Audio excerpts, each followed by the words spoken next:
महाराज दशरथ ने अपने पुत्र राम से कहा, राम 14 वर्ष का वनवास तेरी मां ने मुझसे मंगाया, वचन मेरे हैं।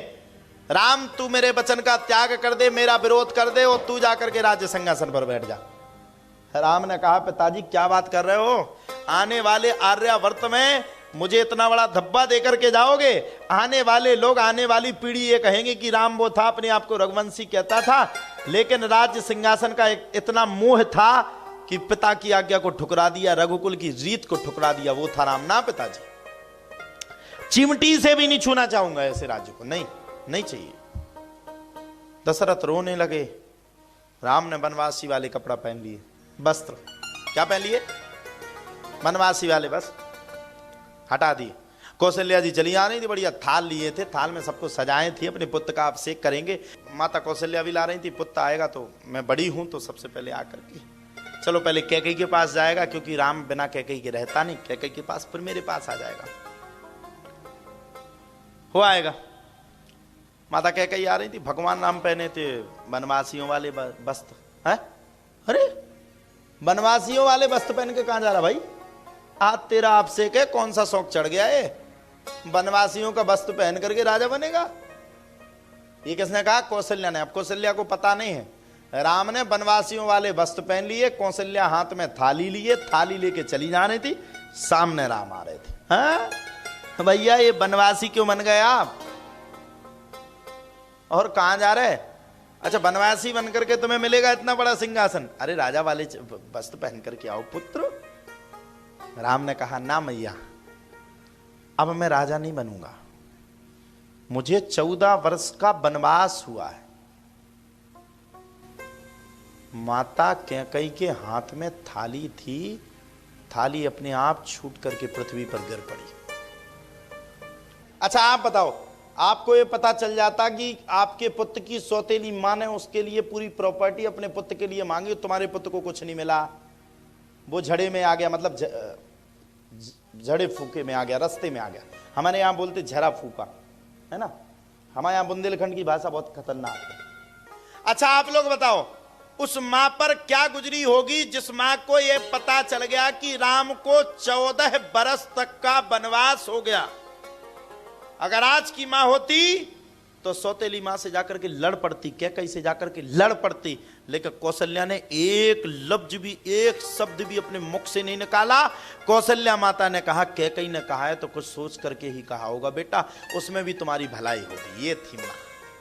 ऐसे चलता है परिवार, इसको कहते। अब मां ने कुछ कहा और सौतेली मां ने इतना कहा, ओरिजिनल मां ने इतना कहा, पर काहे को, वो तो युद्ध रखा ही है। राम पहुंच गए, सबरे राजा विराजमान थे, वशिष्ठ मुनि स्वस्ति वाचन कर रहे थे, निरंजन स्वामी वहीं पर विराजमान थे, सबरे राजाधिराज वहां बैठे थे, राजाधिराज आए पसैये सायने वयम, तो सबरे राजा बैठे थे। अब राम को देखा है, प्रभु साधु कहां बन रहे हो, सिंहासन का क्या होगा? दशरथ जी के रो रो करके बुरा हाल, मानो कि आज दशरथ जी का सब कुछ छिन गया। दशरथ जी कैकेयी के सामने हाथ जोड़ रहे। बताओ कैकेयी इतनी हटी हो सकती? कोई पत्नी इतनी हटी हो सकती क्या? कैकेयी का ये त्याग है। कैकेयी ने राम के लिए अपने पति की श्राप को, अपने पति की गुस्सा को सहा, वो थी कैकेयी।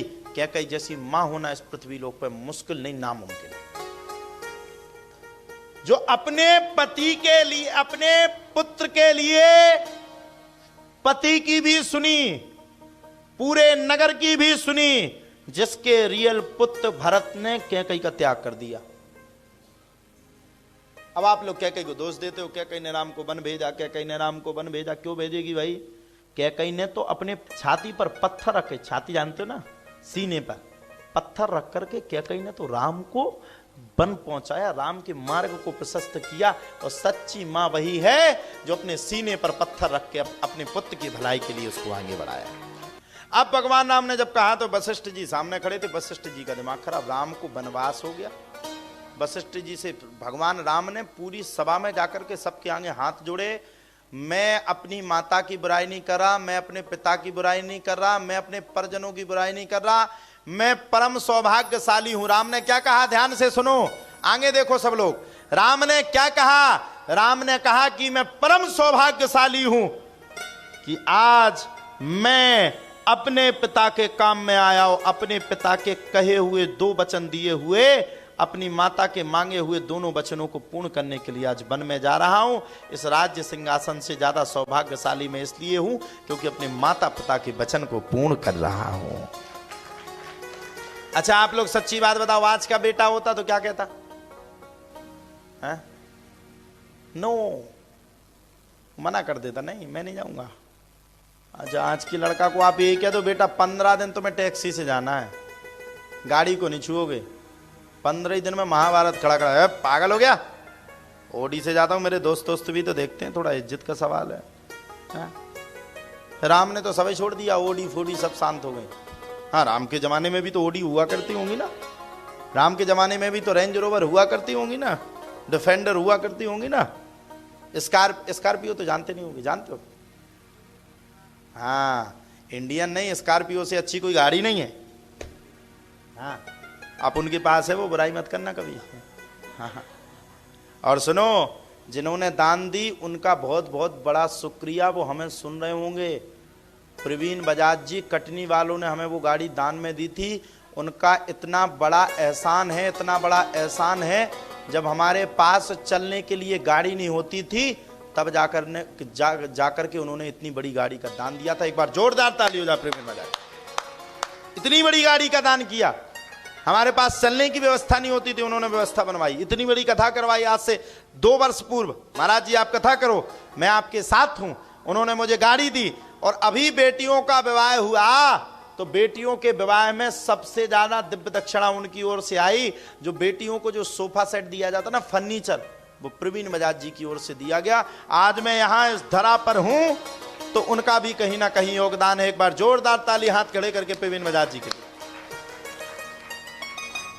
तो लंका निश्चर, और वो भी उन्होंने हमसे कहा था मंगाओ कौन सी गाड़ी चाहिए, हमें सबसे ज्यादा पसंद ही स्कॉर्पियो है, और हमने अपने पसंद की स्कॉर्पियो एन, भारत में चलती है, अभी नई गाड़ी है, बहुत उठती है, वही हमने चॉइस की ली थी, रातों रात उठा करके लाए थे लोग गुरुजी। और उन्होंने आज से 3 वर्ष पहले दावा कर दिया था कि आने वाले भविष्य में गुरुजी देश विदेश में जाकर के भागवत कथा सुनाएंगे, उनका बात कथा ऐसे महान है। और हमारे लिए तो वो बहुत कुछ है, हमें जो कुछ भी दिया उनकी देन है, और जो कुछ मिला उनकी देन है। आज जहां तक भी हम पहुंचे, अगर शुरुआत में वो सीढ़ी नहीं पकड़ाते तो हम उठ नहीं सकते थे, मतलब आ नहीं सकते थे। कथाएं करवाई उस समय, उस टाइम पे जब एक कथा होने की भी परेशानी होती थी, तब उन्होंने करवाई। एक बार फिर से हमारे कहने पर जोरदार ताली हो जाए। तो राम ने जब वन पर पहुंच गए, और जब राम वन पर पहुंच गए तो पूरे राजा स्तब्ध हो गए। अरे क्या कहीं ने किया क्या, ये वनवास क्यों मांग लिया राम के लिए? राम तो इतने अच्छे राजा बनकर के विराजमान थे, चक्कर क्या हो गया, क्यों मांगा वनवास? अब तो बड़े स्तब्ध हो गए राम, इतने स्तब्ध, इतने स्तब्ध, इतने स्तब्ध की पूछो मत। महाराज दशरथ आकर के सिंहासन पर बैठ गए और राम के लिए रोने लगे। राम सामने खड़े, दशरथ जी रो रहे, राम को समझा रहे, मंत्री से भी कह रहे कि मत छोड़ने जाओ राम को, सब परेशान। राम ने अपनी शक्ति को कम नहीं किया, और कोई होता तो घबरा करके रोने लगता। अच्छा राम तो ठीक है, अब बात आई पत्नी पे। तो वनवास किसको हुआ था? कि सीता को, और साथ में कौन गई? वो आज की पत्नी। पेपर तैयार है, साइन कर देना, तुम चले वहां तो हम चले इधर। हाँ, क्यों? क्योंकि राम कथा सुनी नहीं। माता सीता ने देखा, अरे पति हमारे जा रहे। अच्छा, आपने 7 वचन दिए, 7 वचन होते आप लोगों, होते होंगे ना, वो तो प्रत्येक हिंदू में होते। हाँ, 7 वचन में एक वचन ये भी आता कि पति का दुख में भी साथ देंगे और सुख में भी देंगे। कौन कौन देता है दुख में? तो हाथ तो सब खड़े कर देंगे, वो तो जब पता चलेगा जब दिया हो। वो अंदर की बात अंदर ही वाला जानता होगा, नहीं तो कुछ देर के बाद हनुमान जी जान जाएंगे। आज हनुमान जी बहुत कुछ जानेंगे, देखना आप लोग। इतना जानेंगे कि आपने भी नहीं जाना होगा इतना तो है। तो जब सीता को पता चला है राम जा रहे वन में, सीता तुरंत वनवासियों के वस्त्र पहन करके राम के सामने खड़ी हो गई। राम तो जा रहे थे, सामने देखा है सीता, तुम कहाँ जा रही हो? आप कहाँ जा रहे हो? वन में। मैं भी तो साथ में चल रही हूं। राम ने देखा तुम और वन में रह लोगी। कौन थी सीता? तुम्हारे पास क्या है? हैं? महाराज जनक की पुत्री थी सीता। हैं? सीता के पास वो था जो तुम सबके पास आज भी नहीं है। कोई कमी थी सीता के पास? हैं? क्या कमी थी? कोई कमी नहीं थी। और फिर मायने पैसा नहीं होता, मायने धन नहीं होती, मायने मकान नहीं होता, मायना किसी भी चीज को नहीं रखा जाता, मायने होता धर्म, कर्म और पति। सीता चाहती तो मना कर देती, हो आओ तुम 14 वर्ष हम यही मिलेंगे। सीता बोली नहीं, तुम जाओगे तो हम भी चलेंगे।